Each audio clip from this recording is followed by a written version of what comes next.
Hello.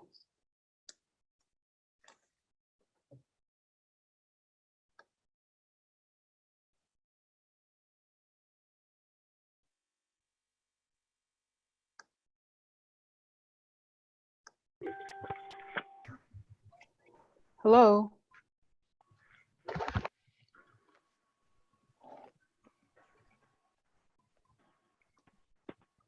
Hey, Tracy.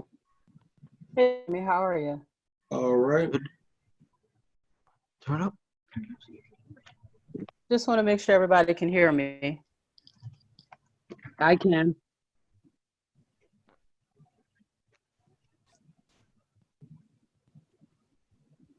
I think everybody can hear. Okay. All right. Well, let's go ahead and get started. Are you all seeing the PowerPoint? Yes. Okay. All right. Well, welcome. I see many of you arrived early, and I thank you for that. I did plan to have some music playing so you could test your audio, but I actually did not get a chance to add the music. But it seems like everybody can hear me, so that's great. Before I get started, I did want to mention the announcements that you see on the screen. There are some virtual town halls that SCORE, SBA, and SBDCC have been hosting and plan to host, especially now with the coronavirus crisis, and just making sure that people are aware of the resources available to them, especially as small business owners. So we've had one this week, and then there's some coming up on April 8th, April 22nd, May 6th, from 6:30 to 7:30. And you can check the SCORE website for more information about that. We also have a financial literacy webinar planned for April 15th at 10 a.m. It will be virtual, like this webinar. So again, check our website. And then just in general, the SBA.gov has a disaster section of their webpage that will provide you with some resources. Our main SCORE New Orleans webpage is score.neworleans.org. You can always check there for resources locally. And then our SCORE National has a resource hub specifically in response to the coronavirus, and that website is there for you. So tonight, we are talking about websites for business. This is a workshop, so it may not be as detailed as some of you may be expecting, because the purpose is not really to go into the nuts and bolts of building a website. I'll talk to you in a little bit about what the specific objectives are, but I just wanted to make it clear that this is at the introductory level. We can certainly do some more detailed websites if anybody has an interest in that, and I'll ask you that question again at the end, so you can kind of give us some feedback and let us know what you're interested in seeing SCORE offer. So I'm your presenter, Tracy King. I'm a SCORE subject matter expert. I'm a graphic designer. So I work on logos and business cards and different business materials for people. I also do develop websites. I'm also an assistant professor at Delgado Community College, where I teach in the Computer Information Technology department. I specifically teach the design classes in the website design concentration. So this is my general wheelhouse. I've been with SCORE since, I don't remember how long it's been now, but it's been a couple of years. I started off mentoring, but now I do more of the workshops. I don't mentor as much. So this event is sponsored by SCORE and our information technology program at Delgado Community College. So the objectives of this workshop is to assess whether or not your business needs a website. That might seem like an odd question, but there are a lot of different tools available today, and a website actually may not be something that you need. So we want to first have a conversation about that. We also will look at an overview of the tools that are needed to create a website if you decide you in fact need one. And then we'll look at some best practices for website layouts. So I'd like for this to be a little bit interactive if possible. So there's about 7 of us here, and I was just wondering, do any of you already have websites for your business? So if you could type it in the chat, or if you want to unmute and tell us whether or not you have a website, I'll give you a few minutes to do that.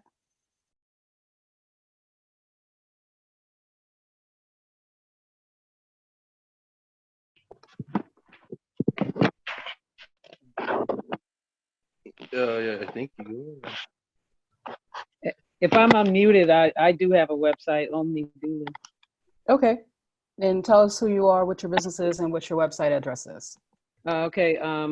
Yeah, my name is Omni Doolin. I'm an artist photographer, and actually, my whole family we're all artists, and I'm the photographer. And it's called More Beam Fine Art.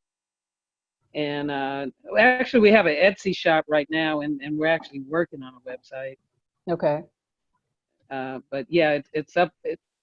If you put in the website, it'll come up and direct you to Etsy while we're building our a website Okay. on Shopify.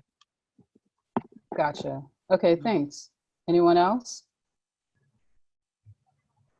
Uh, uh, uh, uh, oh, what was, what did we discuss here? So the question is, if you have a business, does your business have a website?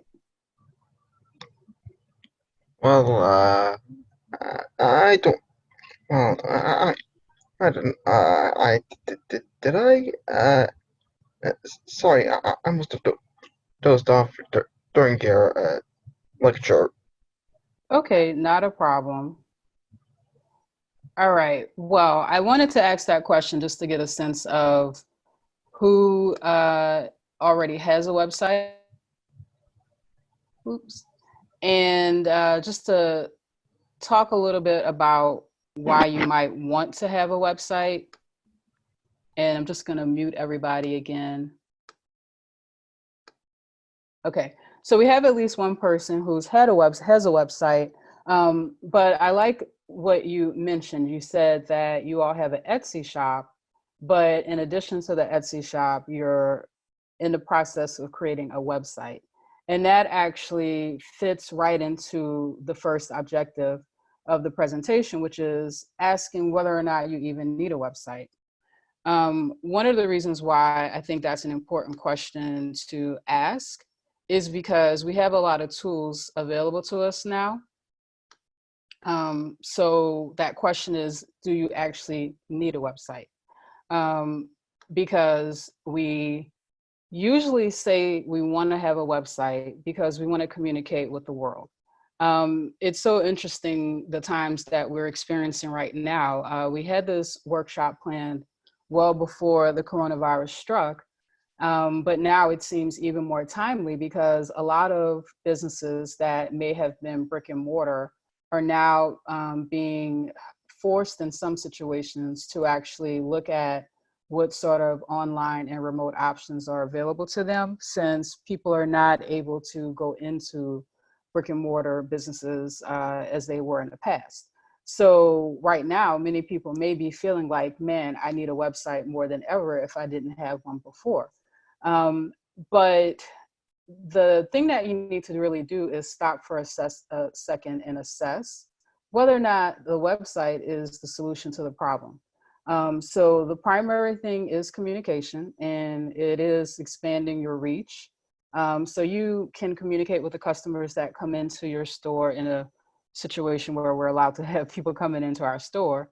But you might say, well, hey, I want an even larger audience. I want to grow my audience, because that's one of the main reasons people will often decide to have a website. And getting online, getting on the web is a way to expand your reach. You can have customers in all parts of the world when you are online. But the question is whether or not a website is the tool that's most beneficial for you in reaching people across the globe. So the reason I say that is because we have all of these other tools. So you have things like Facebook and Twitter and YouTube, Instagram, TikTok is the current social media tool that's very popular. So the question may be, if you have all of these other tools, if you're using Facebook, if you have a Facebook page, if you have a YouTube channel, do you actually need to have a website?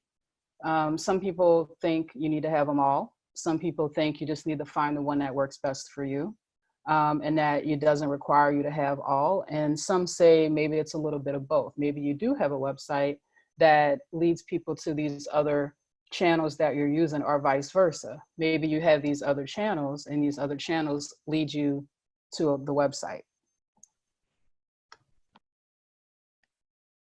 So let's pause for a second for a little bit more interactivity. So for those of you who are out there listening, does your business currently have social media accounts? Well, And you guys can type it in the chat down at the bottom where it says participants. I think you can click there and chat and type it in if you'd like.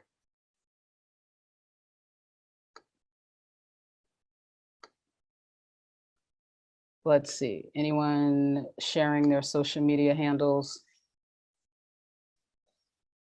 All right, let's see. I have a yes from a couple of people. Some say I do for one business, not the other. That might be for the websites.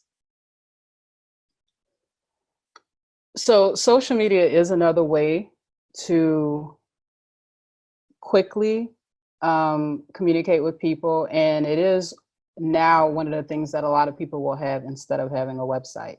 And it can be effective depending on what your business is. So for example, businesses that rely on a lot of visuals, one example might be a makeup artist.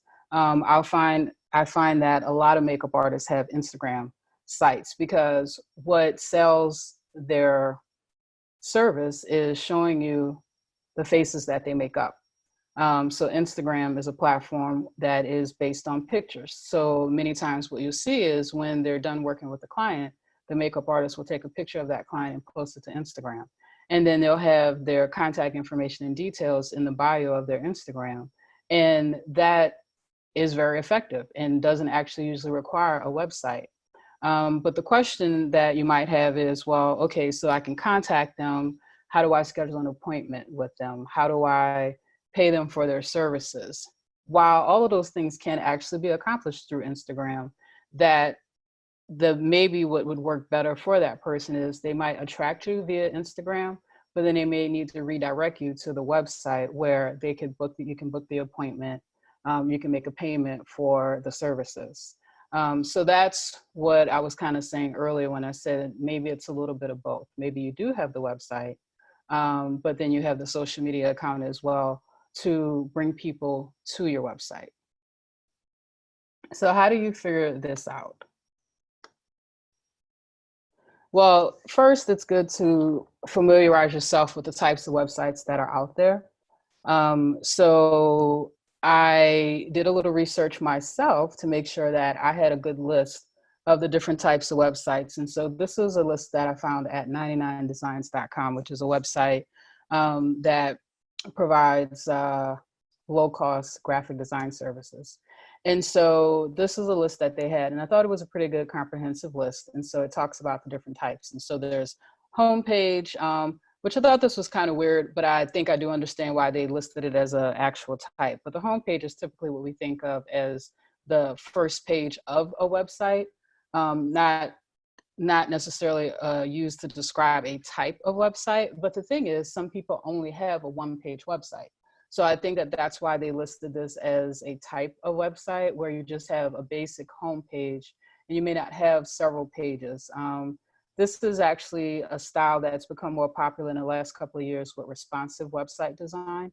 And so responsive website design just basically means that the website will work on all different types of devices. So it can work on a standard desktop, it can work on a mobile phone, it can work on a laptop, and it'll respond to the screen that you're using to view it. So in order to be flexible and sort of readjust itself in order to accommodate the screen, a lot of times those websites are set up more like a one-page rolling site instead of a site where you're clicking and going to several pages. And so that's going to be more of that home page sort of design. So you have your home page, a magazine website is going to be more content driven. So it will have more pictures and videos and articles. An e-commerce site's purpose is to sell product. A blog is going to be similar to a magazine website in that it's more of a content driven site. But typically a blog is more of a story, and I'll say it a little bit different. It's story based, but it's usually around a specific theme. So you may have like a blogger who blogs about fashion. So you know, if you go to that, all of the things and articles that you see there are going to be about fashion. You may have, like right now, a lot of parents are having a homeschool, so there might be some blogs out about homeschooling. So usually it's just going to be someone posting pretty regularly articles and information about that specific topic. Portfolio websites, you mentioned earlier, is it Omni, that your family are artists? So a portfolio website is a sort of website that an artist would maybe have, where you're going to show the viewers of your website your artwork and the products that you produce, the visual products that you produce. A landing page is pretty similar to a home page, but the thing about landing pages is they usually will be more temporary. So if you have a product launch, you might have a landing page specifically for that product launch. So you basically want people to come there, and you'll have like a call of action there. So going back to the example earlier about social media, you may have somebody come to your website via social media, and when they get there, there's like a pop-up that will come up, and it'll tell them about some new service or product you have.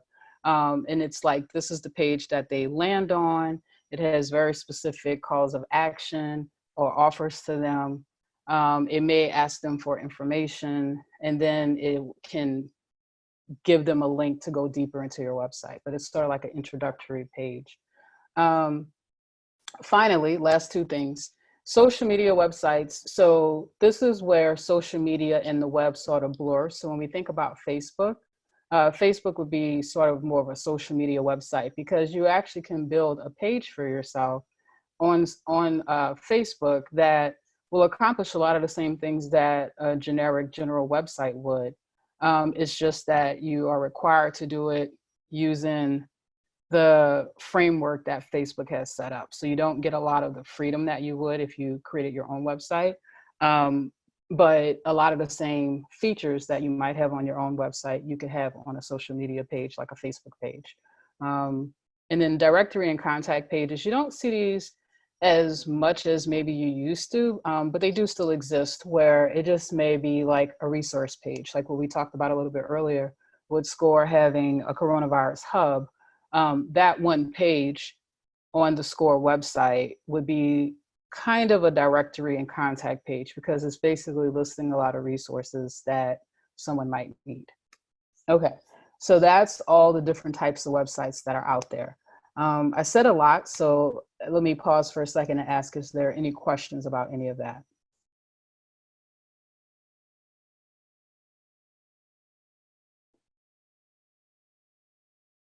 No questions?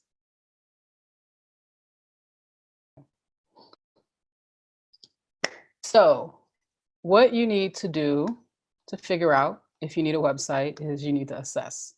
Okay, so basically this question that I'm posing, the only person who can really answer it is you and the people involved in your business. So do you need a website? The three questions that I think you need to focus on the most when you're trying to figure it out is, what are you trying to tell your audience? What do you want them to do once you tell them this? And then what is the most efficient way to make this happen? So going back to my example before about a makeup artist. So a makeup artist is trying to tell his or her audience that they are good at applying makeup to people's faces, right? So that's what they want to tell their audience. then what do they want people to do once they have that information?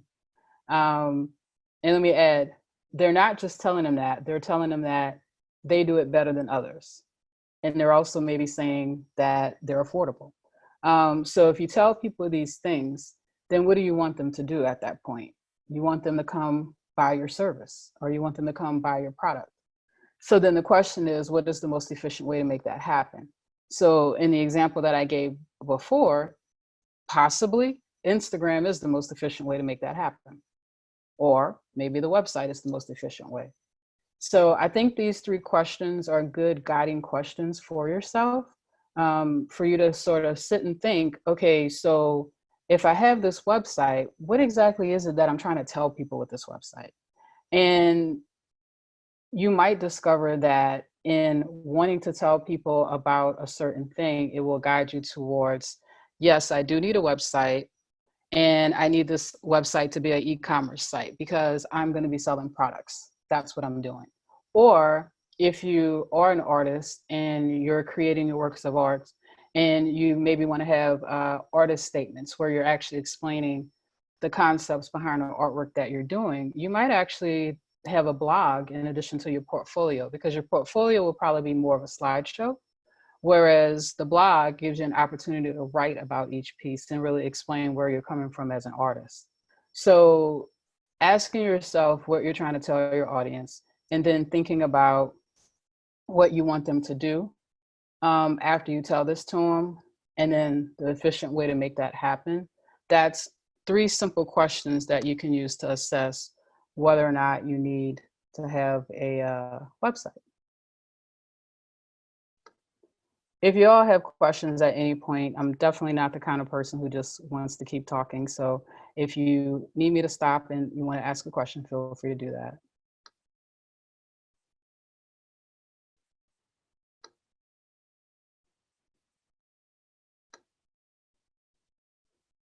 All right. So after you assess, and let's say you decide, okay, I think I need a website. So this is where people are usually talking to me and saying, and when I say talking to me as a graphic designer, when I'm talking to people, one of the two things that they will ask me is, do you design logos? Can you make me a logo? And then the second thing will be, can you make me a website? And I have to be honest, when people ask me, can I make them a website, I sigh. I always sigh, because I'm always kind of wondering, do they know what it takes to make a website? And so part of what I usually have to do as a designer is educate people on what it takes, because there's a couple of pieces that you need to have. And a lot of times people don't have those pieces in place because they're not even aware that they need all those pieces. So these are the pieces, also known as tools, that you need to build a website. Okay. So first thing is, this may seem pretty obvious, but believe it or not, it's not something that we think about, because we sort of think the internet is just there, okay? But the internet is not just there. You have to have someone provide you with internet service. So you need to have an internet service provider. So that would be like Cox or AT&T. I'm going blank, but there's more than Cox and AT&T. There's a bunch of them. So you need an internet service provider, somebody that's just going to provide you with internet. You need a domain name. So the domain name is your .com. So this is my business.com, or this is my business, this is my nonprofit.org, or this is my school.edu. Okay. And you actually have to purchase that. You can't just decide, oh, I want to have this. There's a process of first checking to see whether or not someone else already has the name. And then if they don't, you basically what they call register the name. So there's different companies that are domain name registrars, and they basically let you know whether or not the name is available. You pay a small fee and the name becomes yours. And you usually pay the fee annually, although some companies will have plans where you could buy it out for like a couple of years. But you buy it and you just basically renew every year until you don't need the name anymore. I went to a presentation once, and a lady it was a marketing presentation. And what I thought she said that was really great and wonderful is that when all of her friends had babies, her gift to them was their child's domain name. Thought that was pretty interesting. She said, you know, they might need it in 5 years or 10 years down the line, and I buy it now and gift it to them so that later when they decide that they're ready to have a presence online, they already have their domain name. Thought that was pretty interesting. So once you have internet at home, you have a domain name, now you need a host. And so one way that I like to describe this to people is it's kind of similar to buying property or renting apartment or something like that. When you think about that, you think about your needs, right? And then you think about the space that you need, and you go out and you find a apartment, a house, whatever that will give you what you need. But that apartment has a location, right? So that location is the domain name. That's the address. And so when you tell people to come visit you at your house or at your department, you have to give them that address so that you can find you. When you think about the host is like that physical space, okay? So it's a place on the net where all of your items, all of your things are placed or put. It's like your little piece of property on the internet. And the domain name is the address that you give people so that they can find your property, okay? So just like a house, you have to have a builder. You have to have somebody who's going to actually put it all together for you. And you need the software that's going to help put it all together for you. Once it's built, you have to maintain it just like a house. So you need to like cut your lawn. You might need to have maid service come in if you're lucky to come clean it up for you, or you can be your own maid and your own lawn person like I am and just take care of it all yourself. But you have to have someone to maintain it, okay? If you are considering doing things like selling from your website, then you may need to have an e-commerce platform, which might be additional software that you need in addition to the content manager that will allow you to actually upload your products and your product descriptions, and then provide people with a payment option so that they can enter credit card information and you can accept payment. Blogging platform, those are also different frameworks or structure of content management that will allow you to be able to post daily or weekly or however often you blog, post your articles in a platform that's easy for people to read. And then the last tool that you would need is a communication channel. And this is one of the tools that's a little bit overlooked a lot of times. People will think about needing a website, but they often don't think about needing an email address to go along with the website. So it's always interesting to me when I see people have business cards and they might have a website on there, but then they'll have like mybusiness@gmail.com. I have to tell you, that is a personal pet peeve for me, because I always think it only costs actually a little bit of money to get a domain name and to get a email that goes to your domain name. So instead of it saying @gmail.com, it should say @yourbusiness.com, because that helps branding your business and showing people that you're making that investment to actually have all of these pieces together. So when you get a domain name, this is just like a little tip. When you get a domain name, you should also consider how you can link that to an email account. So Gmail, which is a very popular email service that a lot of people use, you actually can link your domain name to your Gmail account so that it would say you@yourbusiness.com, but it actually goes right to your Gmail inbox, okay? But that's probably like another webinar for us to talk about how to actually make that happen. So these 8 things, if you have these 8 things in place, then you can have a site. Now, what I can say about this is a lot of this is things you can do yourself. You can definitely DIY a website. But one of the things that I like to say to people is when you are a business owner, especially a small business owner where you're probably wearing multiple hats, I think another assessment that you need to do is what hat should you wear and what hats maybe should you pass on to someone else. So if you're sort of a tech savvy person who likes to figure out these things and tinker with the tech tools, then I certainly think you can build your own website. It just takes a little investigation and learning about the 8 things that I have here and figuring out how to put it all together. But if this, just me talking about it right now, feels overwhelming to you, then you should look for a web designer. You should look for someone who does this for a living. But what I think is important is to educate yourself ahead of time about what is needed so that when you're talking to that person, you can be sure that you're getting the good deal. You can be sure that they're going to provide you with the service that you need.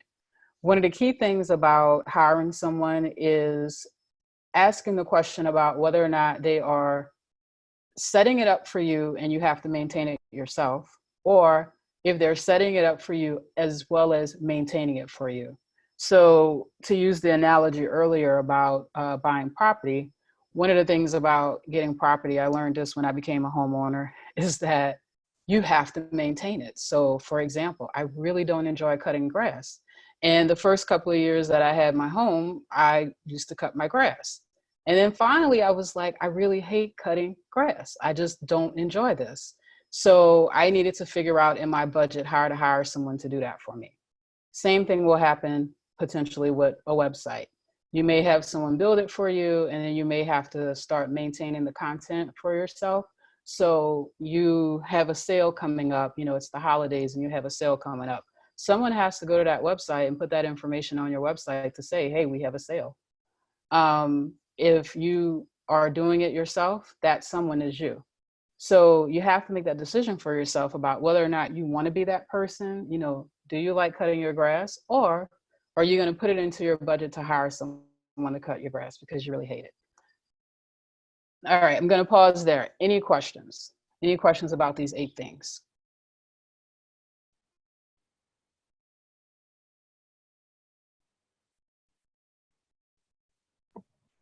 Can you unmute us? I'll unmute you at the times that I'm asking for questions. But Oh, okay. you're unmuted right now, so yeah. Do you have a question? No. Okay. All right, so let me move on to the next one. Hello? Yes. Did you hear me? I did have a question. I guess I was muted. Okay, sorry. Go ahead and ask. Yeah, I was wanting to ask you again about what you were saying about the email going directly to your domain name. Yes. Or using, could you explain that again? Sure. So when you have a domain name, a lot of times we think about our domain name just as the address for our website, but you also can link your email account to that domain name as well. So the domain name is going to be the part behind @ so to give you an example, for those of us who are volunteers at SCORE, our email address is our first name @ scorevolunteer.org. Well, SCORE National had to buy that domain name, scorevolunteer.org, in order for us to be able to use that for our email accounts.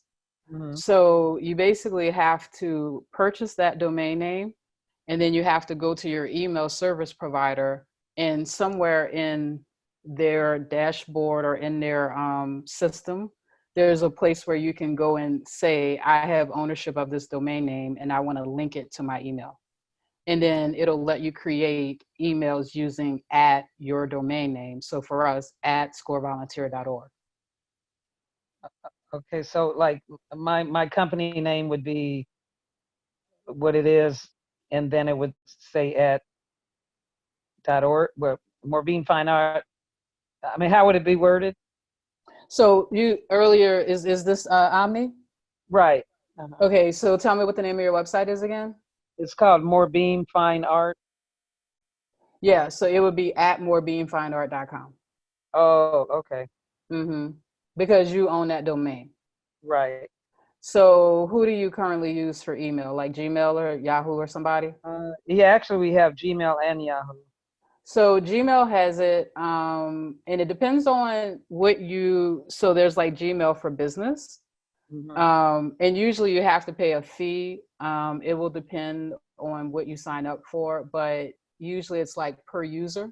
So if you know that you have like 10 users, it might be, and I don't remember because I haven't looked lately, but it could be something like $5 a user a month. And then it basically will allow you to create email addresses for those users using that specific domain name. And it just gives you a second level of professionalism because people are like, oh, you're kind of fancy. You have your own email addresses. You know, it's not just saying at Gmail or at Yahoo. So I think it's like a small little extra touch just to help your brand, to make sure that your email is also branded with that same domain name. And how do you get that? You said You should look into Gmail for Business. Go look into Gmail for Business. okay. Uh, and if you email me, I have my email at the end. I can send you some resources to explain to you how it works. Okay. All right. Thank Okay. You're welcome. Mhm. Okay, so I'm not here to promote anybody, like any company or whatever. But I did want to just mention to you when we talk about the host and we talk about content managers and e-commerce platforms and all of that, it can be overwhelming trying to figure out like who, what, when, where, how do I go about this? So the next slides that I have are just sort of a snapshot of the different hosts that are out there. So GoDaddy is one that's been around for a long time, and a lot of people are familiar with them just because they have Super Bowl commercials. You know, they had Danica Patrick be their person for like years. So they're one that a lot of people use, not necessarily because they're the best, maybe just because they've been around a long time. I don't know. HostGator is another one. Bluehost is another one. So there's a lot of different ones. This goes back to the assessment thing. So how you decide who you want really just has to do with your needs. I can say that I do use one of the companies that you see here. And part of why I use them is because they sell you the domain name. They will host it once you buy it. So they give you space on the internet. And they also provide the content manager. So basically all of the things that I needed, those 8 tools that I talked to you about, all of those are provided from this one company. So for me, it just made sense to pay one person as opposed to shopping around and buying my domain name at one place, buying my hosting services at another place, buying my content management at another place. So my recommendation to people usually is, just for the sake of simplicity and not a lot of headaches, is if you can find a package, that's usually probably a lot easier for people. And a lot of times with companies like this, if you're buying multiple services, then you get some sort of discount because you're buying, it's like a bundle. You bought, 3 things from them instead of one. So that would be my recommendation. I won't recommend any one host. I would just recommend that you look for hosts that package it out, because that makes it a lot easier for you. The other thing is content management. So the companies that you see on TV, like Squareface, like Weebly, Wix.com, those are popular ones. And they're popular in part for what I just talked about, in that they try to make it very simple and very easy, especially DIY, for those of us who are doing it ourselves. They usually use templates that are pretty easy for you to just plug and play your information into.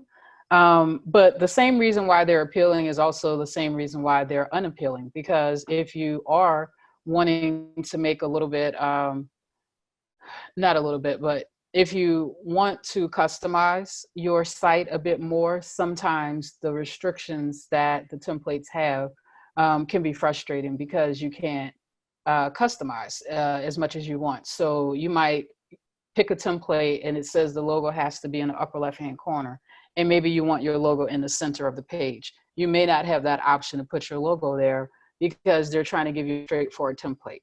So just be aware of that when you use Wix, Weebly, Squarespace, and you're using their templates, you may not have as much ability to customize as you want, but I can say that they're usually pretty easy and quick for you to get started. So it's a good way to get started with a website if you are doing it yourself. And then maybe later, as your business grows and you decide that you are ready to hire someone, they would be able to transition it over to something where there is a little bit more flexibility and more customization. Drupal, Joomla, and WordPress, what you see at the top here, these are going to be the content management platforms. WordPress is probably the most popular as far as individuals. So let me say that in a different way. So WordPress is open source. So open source basically means free. So many companies use WordPress, but many individuals use WordPress also because it's free. Joomla and Drupal tend to be more companies. I've actually never used, I don't think I've used Joomla. I've used Drupal and I've used WordPress. I've used Squarespace. Weebly and Wix I have not used, although I have checked them out before. They're pretty much similar to Squarespace. So they were all pretty template based, the three on the bottom. And then the three above are, they will provide you with a template, but they will also provide you with the ability to customize if you are interested in customizing. WordPress is a good one to use because it's being open source means that people develop all sorts of plugins and tools and add-ons to work with it. Okay. And I see we have a question. Can there be a webinar on, sorry, trying to move the chat box over a little bit, on WordPress as far as the plugins and etc. I certainly think we can do that possibly in the future. We'll definitely put that down as something that you guys are interested in knowing more about. Any other questions at this point? So a WordPress webinar, that's one of the questions. Can we do that in the future? Any other questions about Wix, Weebly, Squarespace, Joomla, Drupal, WordPress, or just content management in general?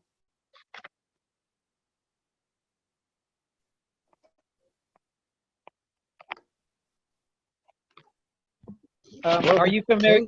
Can Are we you go? familiar? Go ahead. Are you familiar with Shopify? Yes. Yes. I have used it once. Any comments on it? I think it's fine. I mean, so what I can tell you is so the reason why I was like hesitant when I answered it is when I work with clients, some clients will come to me and they're already using a service, and it's sort of what I was talking about earlier. So they may have started their own website, but then they get to a point where they're like, hey, I realize that I'm a little overwhelmed here and I need some help. So I think that when I worked with Shopify, that's what happened. A client came to me who already had a website through them, and it's fine. But my one comment is what I was saying earlier, is that sometimes when it's very cookie cutter and template, you don't have the ability to customize as much as you might want. But if your goal is just to set up a quick e-commerce site, yes, it will do the job. Okay. Mm-hmm. All right. Any other questions? Yeah. What? Uh, uh, how come Squarespace is a reliable option? Is it more effective? It depends on what you're trying to do. So it's sort of hard for me to give you a yes, no on that.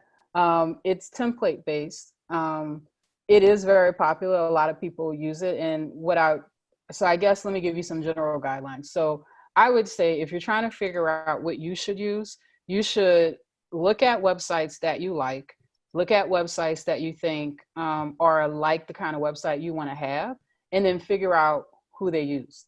So a lot of times if you scroll to the very bottom of a website, it'll have the copyright and then it'll say something like powered by Squarespace or powered by WordPress. So I've definitely done that where I've looked at websites and been like, man, this is a really cool website.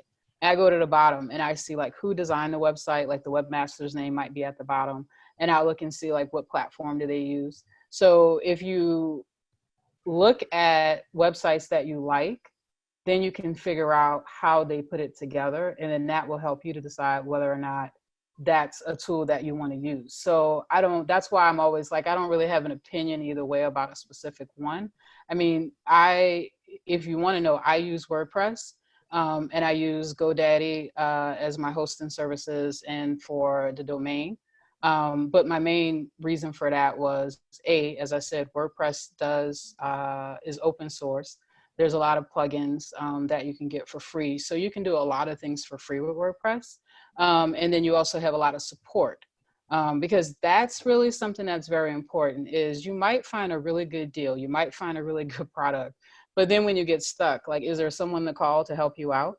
And so when you use products or platforms that have been around for a while and who have a lot of users, you have a better chance of finding communities and support and documents on the web that will explain to you how to get out of that situation that you're stuck on. So that's part of why I chose what I chose. And then also because I'm offering this as a service to other people. So for myself, when I first built a website for my business, I did not use WordPress. I used something else that was available to me, and I used it because it gave me a lot of flexibility as a designer to do it from scratch. It wasn't a template.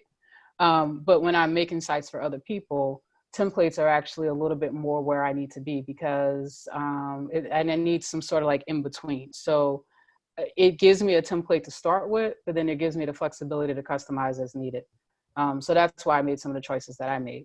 So I'm not sure if that quite answered your question exactly about Squarespace. I don't have a specific response about the benefits of Squarespace, but what I can say is, for you to figure out what you need, take a look at other websites and then figure out what tools they use to make those websites. That's the best advice I can give there.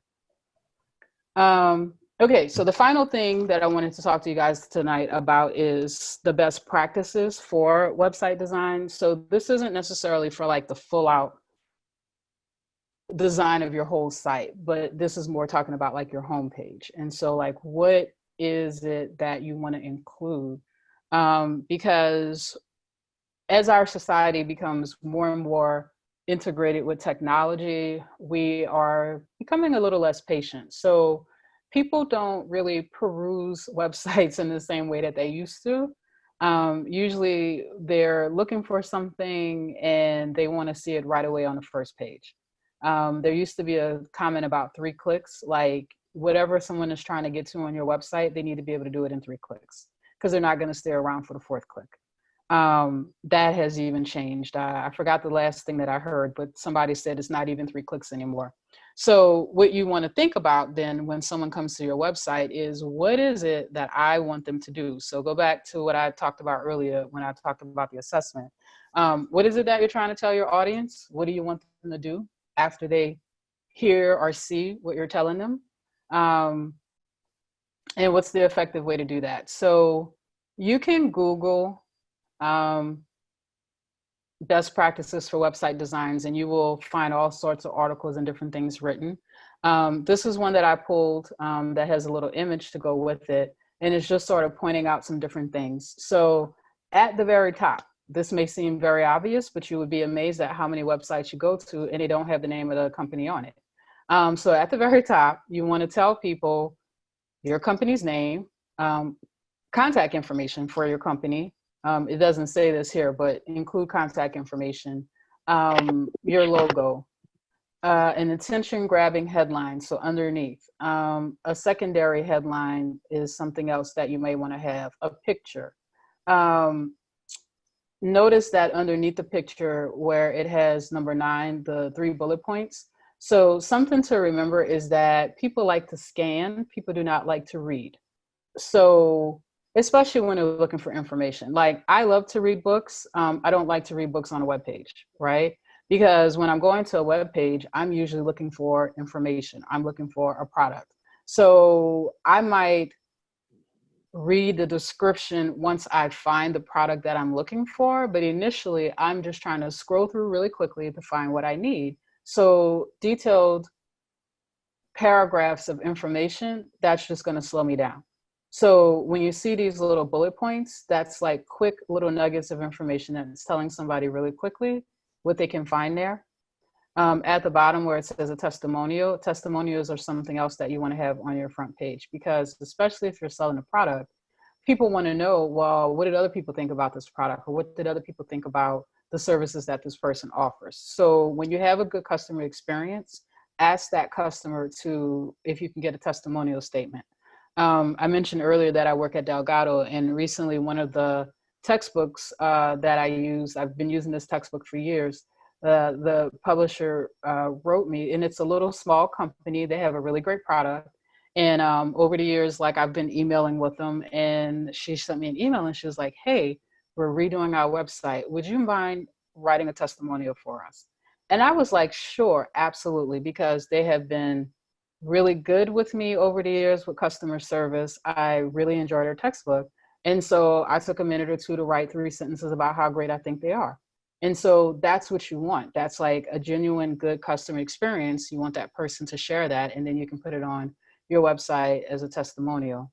So that helps other people to kind of understand like what your product is like, what your services are like, um, why they want to choose you versus someone else. Because the thing that you want to keep in mind is that while we always think that we're unique and our products are unique, they're usually not. There's usually somebody else who's doing it.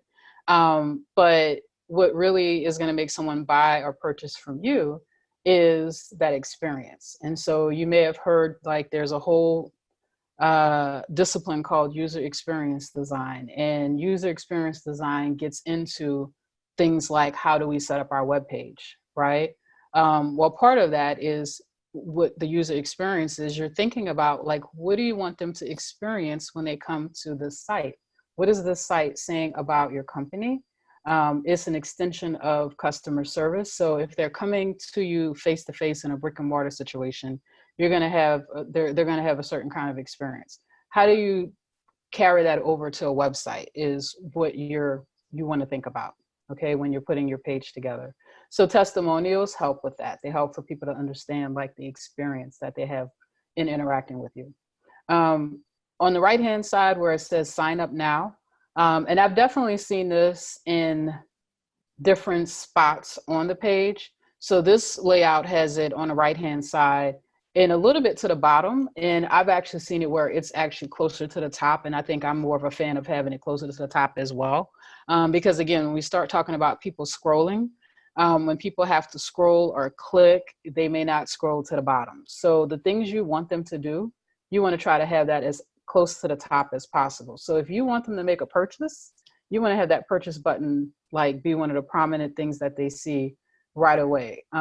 That's why a lot of times when you go to e-commerce sites, you'll see the little cart at the top, because it's letting people know that, you know, there's an option to buy. And then as you're browsing and buying, it reminds you, hey, you dropped something in the cart. Because if you're an online shopper like I am, I debate my purchase for a while. So things will sit in my cart for 3 days before I decide that I want to click on it. But I'll be honest with you, when I look at the app and I see that little cart and it says number 2 in there, I'm like, oh, that's right. I did put 2 things in a cart 3 days ago that I haven't bought yet. So it keeps it on my mind, right? And it usually will make me go back and either take it out the cart or make that purchase. So that's why you see things like the cart in the upper right-hand corner, because it's one of the first things that you're going to see as a visitor to the site. Okay. So this is just saying to you that you definitely have to be purposeful when you're laying it out. And this is where working with a designer can help you, or just doing some good Googling. Like I said, I went on Google just to pull in this graphic so I'd have a visual to show you guys. And it didn't take me but a few seconds to find some articles and images that laid it all out and explained like what should be on a website. And again, if you are going to work with a designer, this is the kind of information that you want to have when you're having that conversation with the designer about what you want. So even if you're not the person putting it together, inform yourself so that you know what to ask for when you're saying to them, hey, I want you to build a website for me. Okay, so that brings me to the end of the presentation. So again, I'm Tracy King. And I'm a volunteer with SCORE, and I love talking about technology. graphic design, website design. I'm just a tech geek. So if you have a tech question, I'm usually the person that people will ask, hey, do you know about this new tool? Or have you heard about this? Like, I'm that person who's going to say, yes, I know what you're talking about. Let's chat. So if you have any questions related to any of those things, you can email me at my scorevolunteer.com. I don't remember. I think I put .com, but I think it's actually .org. I typed that wrong. Scorevolunteer.org, or you can find me online on LinkedIn at Tracy N. King. And I have time for questions if anybody has any.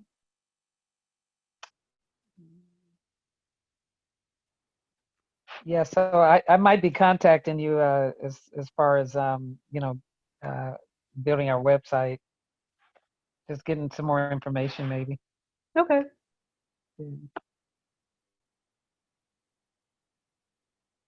Any other questions, concerns?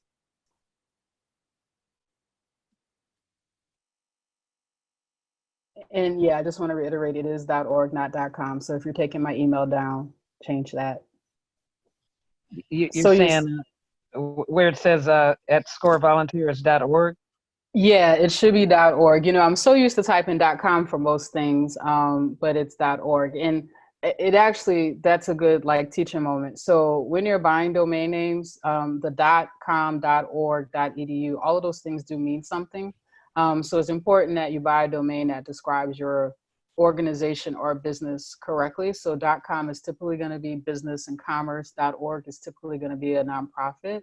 And then .edu obviously is usually schools. .edu typically is going to be higher ed. K-12 schools will usually have something like K-12 in their domain name. So that's just something to consider as well, like when you're purchasing your domain name, that it's going to accurately describe your business. Mm-hmm.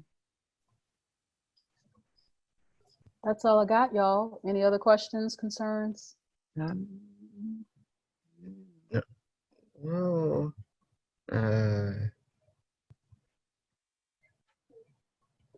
Well, I just wanted to say, you know, the times that we're in right now are just so surreal.